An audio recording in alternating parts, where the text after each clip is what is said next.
Hello प्यारे बच्चों आज हम समझेंगे विशिष्ट श्रेष्ठवाद और डार्विनवाद में अंतर। विशिष्ट श्रेष्ठवाद का अर्थ होता है जैसे जो डार्विन से पूर्व वाली पहले का मत, इसमें जो है धार्मिक ग्रंथों के अनुसार जो ब्राह्मण की उत्पत्ति या जिसे मानव यानी सारी जातियों की उत्पत्ति यानी दिव्य सत्य के द्वारा ईश्वरीय सत्य के द्वारा हुई, तो उसी को बोल देते हैं विशिष्ट श्रेष्ठवाद और डार्विनवाद का अंतर। तो इसमें तीन अंतर हैं।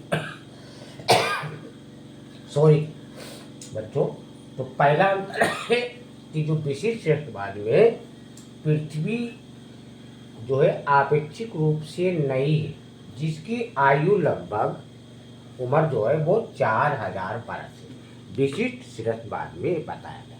अच्छा, जो डार्विनवाद है तो डार्विनवाद का मत ये कहता है कि पृथ्वी आपेक्षिक रूप से बहुत पुरानी है, जिसकी आयु यानी अरबों वर्षों में बताई गई, यानी आयु अरबों वर्षों में कहा गया। ये पहला अंतर है विशिष्ट श्रेष्ठवाद और डार्विनवाद। दूसरा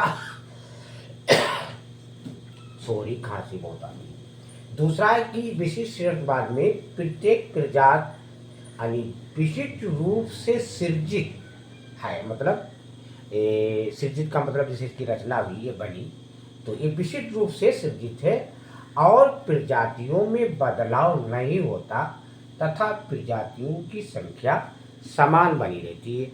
दूसरा अंतर ये है विशिष्ट श्रेष्ठवाद में।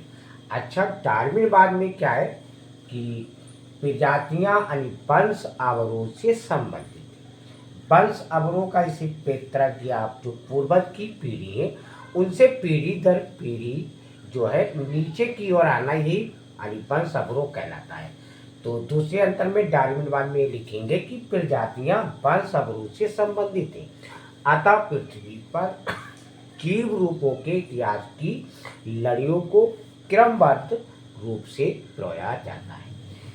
तीसरा अंतर है कि विशिष्ट श्रेष्ठवाद में यानी पर्यावरण के प्रति अनुकूलन यानी सृजनकर्ता जिसने रचना की बनाई उसी को सृजनकर्ता बोलते का कार्य है कि उसी ने प्रत्येक प्रकार की यानी जीव की संरचना व आकार का निर्धारण किया है और जीवों की विभिन्नताएं उनकी ही कमियां हैं।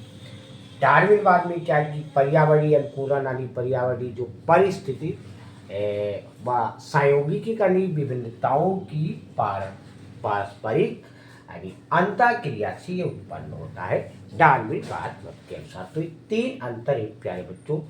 वीडियो अच्छा लगा हो लाइक कमेंट शेयर कीजिए।